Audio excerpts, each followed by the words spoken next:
Assalamualaikum warahmatullahi wabarakatuh. Dalam kesempatan ini kita akan bersama belajar mengenai jenis-jenis pasar.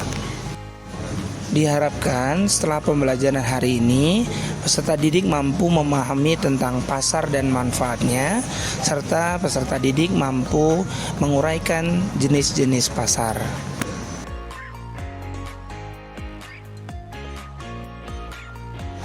Apa itu pasar? Pasar adalah mekanisme yang menghubungkan antara penjual dan pembeli dalam melakukan transaksi ekonomi. Selanjutnya, unsur-unsur yang membentuk pasar. Yang pertama, barang yang diperjualbelikan. Yang kedua, penjual dan pembeli itu sendiri. Yang ketiga, kesepakatan antara penjual dan pembeli. Dan yang terakhir adalah media komunikasi si penjual dan si pembeli. Ada 3 ciri-ciri dari pasar. Yang pertama, terdapat penjual dan pembeli. Yang kedua, menyediakan berbagai macam barang dan jasa. Dan yang ketiga, terdapat tawar-menawar di antara penjual dan pembeli. Selanjutnya kita akan membahas tentang fungsi dari pasar.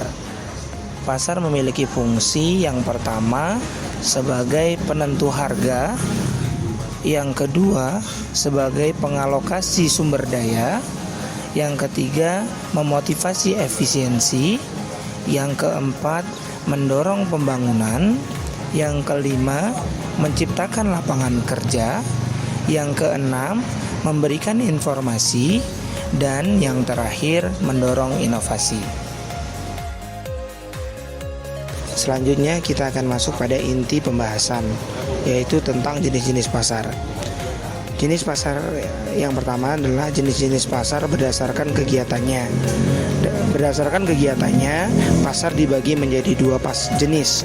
Yang pertama, pasar abstrak. Pada pasar ini, penjual dan pembeli dalam pasar abstrak tidak bertemu langsung, tetapi melalui aplikasi atau surat dagang. Contoh dari pasar abstrak adalah pasar saham dan pasar valuta asing. Jenis pasar berdasarkan kegiatan yang kedua adalah pasar nyata. Pasar nyata contohnya adalah pasar swalayan dan pasar-pasar tradisional. Selanjutnya, jenis pasar menurut transaksinya dibagi menjadi 2. Yang pertama, pasar tradisional. Pasar tradisional menggunakan transaksi pembayaran secara cash atau tunai. Sedangkan jenis pasar berdasarkan transaksinya yang kedua adalah pasar modern seperti supermarket, hypermart, dan lain-lain yang sudah menggunakan transaksi menggunakan non-tunai. Yang ketiga, jenis pasar menurut waktunya.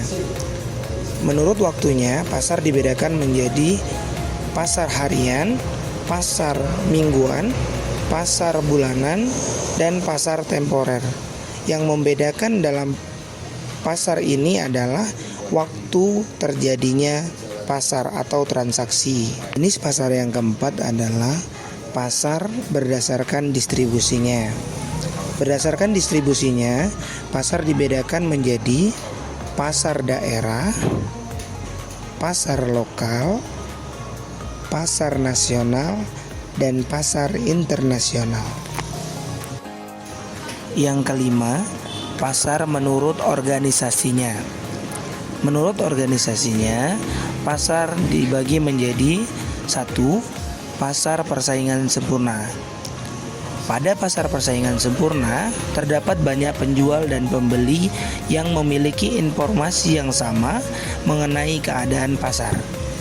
Yang kedua, pasar persaingan tidak sempurna. Pada pasar persaingan tidak sempurna, penjual dan pembeli memiliki kebebasan untuk menentukan harga dan jumlah barang yang akan diperdagangkan. 1. Pasar monopoli.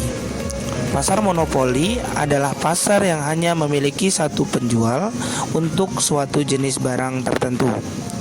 Yang kedua, Pasar monopsoni.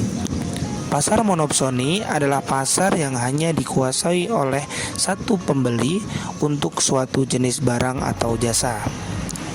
Yang ketiga, pasar persaingan monopolistis. Setiap pasar memiliki keistimewaan produk masing-masing yang membuatnya dapat melakukan monopoli. 4. Pasar oligopoli.